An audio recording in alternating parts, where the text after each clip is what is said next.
नमस्ते बच्चों, आप लोग कैसे हैं। मैं आशा करती हूँ कि आप लोग स्वस्थ और सुरक्षित होंगे। बच्चों, आज हम लोग हिंदी विषय कक्षा 5 का 7वां पाठ गांधी जी महान कैसे बने, जो एक लेख है। लेख का अर्थ होता है किसी विषय पर विस्तार से लिखना। ठीक है। इस लेख के लेखक हैं स्वयं प्रकाश। स्वयं प्रकाश जी का जन्म मध्य प्रदेश में हुआ था। ये एक मैकेनिक इंजीनियर भी थे और मैकेनिक इंजीनियर के साथ साथ प्रसिद्ध गद्यकार भी थे। तो आज हम इनका लेख गांधी जी महान कैसे बने का अध्ययन करेंगे। तो चलिए शुरू करते हैं। एक चित्र आप लोग देख रहे हैं।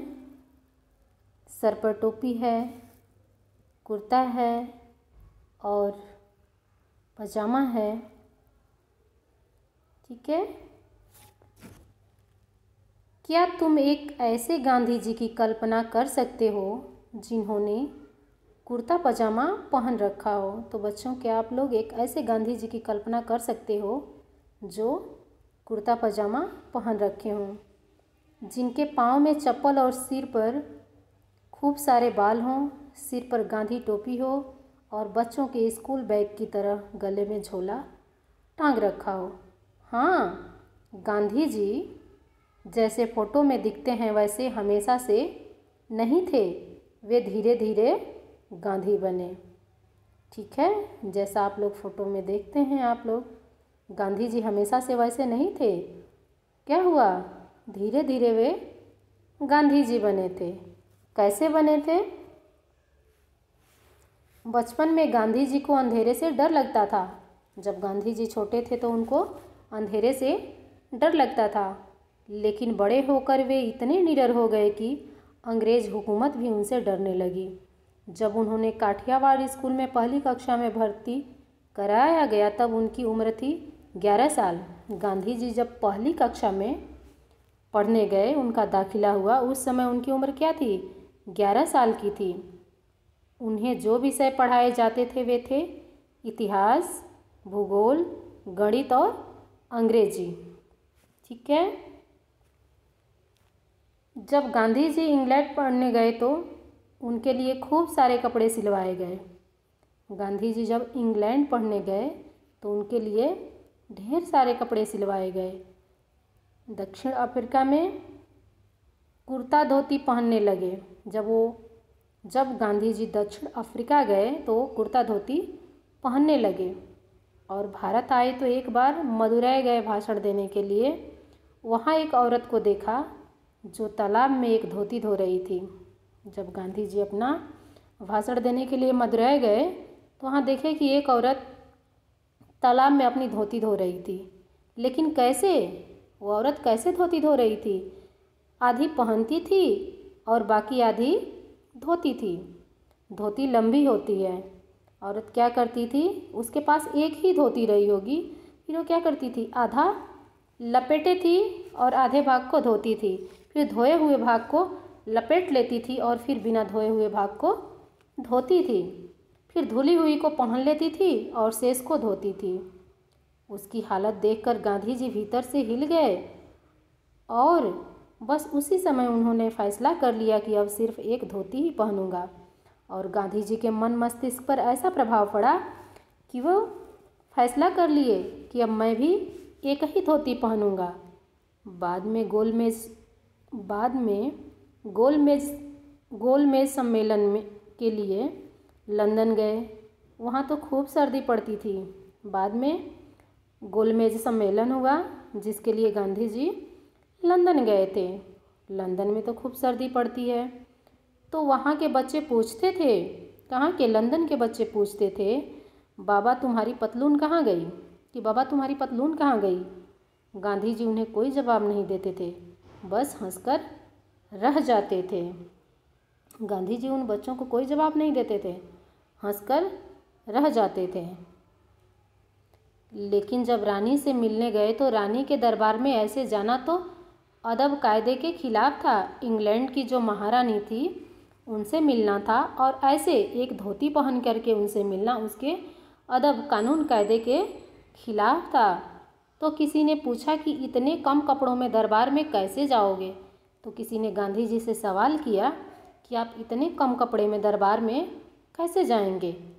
तो गांधी जी बोले, फिक्र मत करो, तुम्हारे राजा ने हम दोनों के बराबर कपड़े अकेले ही पहन रखे होंगे।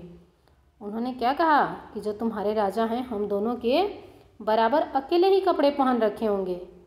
गांधी जी लिखते थे एक बढ़िया पेन से। गांधी जी एक बढ़िया पेन से, एक अच्छी पेन से लिखते थे। वह पेन एक दिन चोरी हो गई और वह पेन एक दिन किसी ने चुरा लिया, चोरी हो गई। लिखने बैठे तो पाया कि पेन है ही नहीं। जब वो लिखने बैठे तो देखे कि उनकी पेन तो है ही नहीं। उसी समय एक बच्चे ने अपनी पेंसिल दे दी। उसी समय कोई बच्चा अपनी पेंसिल ला करके गांधी जी को दे दिया, लो बाबा इससे लिख लो। उन्होंने लिख कर देखा, अरे वाह, इससे तो अच्छा लिखा जाता है और स्याही वगैरह भरने का झंझट भी नहीं है। गांधी जी लिख कर देखे कि पेंसिल से भी अच्छा लिखा जाता है। पेन में तो स्याही भरना पड़ता था, लेकिन पेंसिल से तो स्याही भरने का झंझट भी नहीं है। उन्होंने तय कर लिया कि अब पेंसिल से ही लिखेंगे और पेंसिल से ही उन्होंने पहली चिट्ठी किसे लिखी जानते हैं? गांधी जी ने पेंसिल से पहली चिट्ठी किसी को लिखी आप लोग जानते हैं? हो भारत के वायरस को। जो भारत का वायरस था वो एक अंग्रेज़ था और उसको उन्होंने पेंसिल से पहली चिट्ठी लिखी। लिखते लिखते पेंसिल छोटी हो जाती तो उस पर कागज़ की भोंगली लगाकर धागे से बांध लेते। जब लिखते लिखते पेंसिल छोटी हो जाती थी तो गांधी जी क्या करते थे, उस पेंसिल के ऊपर कागज़ को गोल गोल करके और उसको क्या करते थे, बांध लेते थे। ठीक है, जैसे पेन में आजकल कैप देखते हैं आप लोग, वैसे उसको लगा करके और लिखते थे।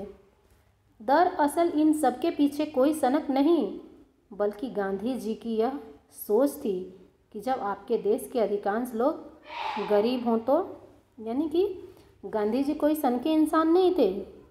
उनकी सोच थी कि जब आपके देश के अधिकांश लोग गरीब हों तो क्या करना चाहिए, कुछ सिंपल तरीके से कार्य करना चाहिए। ठीक है, जैसे गांधी जी पूरे कपड़े न पहन करके धोती पहनने लगे थे। वो क्या था कि जब हमारे देश के लोग इतने गरीब हैं कि जिसको एक धोती भी नहीं पहनने को मिलती है और हम सारे कपड़े पहने हुए हैं, ठीक है, तो इसलिए गांधी जी ने धोती पहनना शुरू की और लिखने का काम पेन से लिखते थे। लेकिन देखे कि पेन महंगी भी है, स्याही भरने का भी उसमें झंझट है और पेंसिल बहुत सस्ती होती थी, तो उस काम को पेंसिल से भी किया जा सकता है। तो गांधी जी ने उस काम को सरल और आसान तरीके से करना शुरू कर दिया। ठीक है, आपको फिजूल खर्ची और दिखावा नहीं करना चाहिए। यानी जब हमारे देश के लोग इतने गरीब हैं तो हमें फिजूल खर्ची यानी फालतू का खर्चा और दिखावा नहीं करना चाहिए। आजकल तो हम दिखावे के पीछे पागल हुए पड़े हैं। अगर एक के पास कोई सामान है तो दूसरा भी, चाहे उसके पास नहीं हिम्मत है, दूसरा भी उस होड़ में लगा हुआ है और होड़ में लगकर परेशान है। ठीक है, तो हमें फिजूल खर्ची से बचना चाहिए और दिखावा बिल्कुल भी नहीं करना चाहिए। अगर आप सचमुच अपने देश और देशवासियों से प्यार करते हैं तो आपको कम से कम में काम चलाना चाहिए। आप सचमुच में अपने देश से और देशवासियों से प्यार करते हैं तो कम से कम चीज़ों में ही काम चलाना चाहिए और सादगी का महत्व समझना चाहिए। आप बड़े कहलाएंगे अपने विचारों से और अपने काम से। आप अपने विचारों और अपने काम से बड़े कहलाएंगे, न कि अपने कपड़ों से।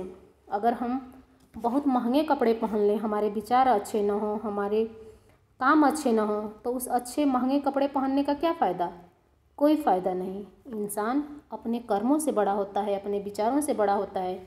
गांधी जी धोती ही पहनते थे, लेकिन उनके कर्म और विचार इतने अच्छे थे, इतने आदर्श थे कि वे राष्ट्रपिता कहलाए। ठीक है। एक बार जब उनकी प्रार्थना सभा में कुछ अमीर आदमी सज धज कर आ गए तो गांधी जी ने उन्हें डांट दिया। एक बार उनकी प्रार्थना सभा में कुछ अमीर लोग आ गए और ज़्यादा सज धज कर आ गए तो गांधी जी ने उनको डांट दिया। जैन धर्म में भी अपरिग्रह पर काफ़ी जोर दिया गया है।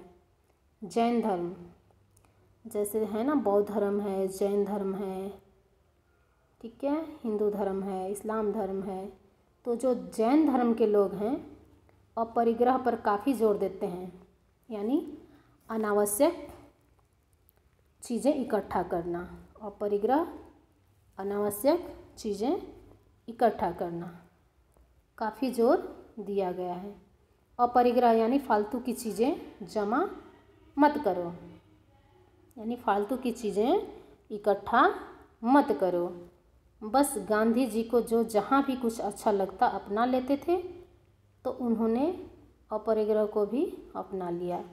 गांधी जी की एक खासियत थी कि जहाँ भी वो देखते थे, जो चीज़ उनको अच्छी लगती थी उसको क्या करते थे, अपना लेते थे।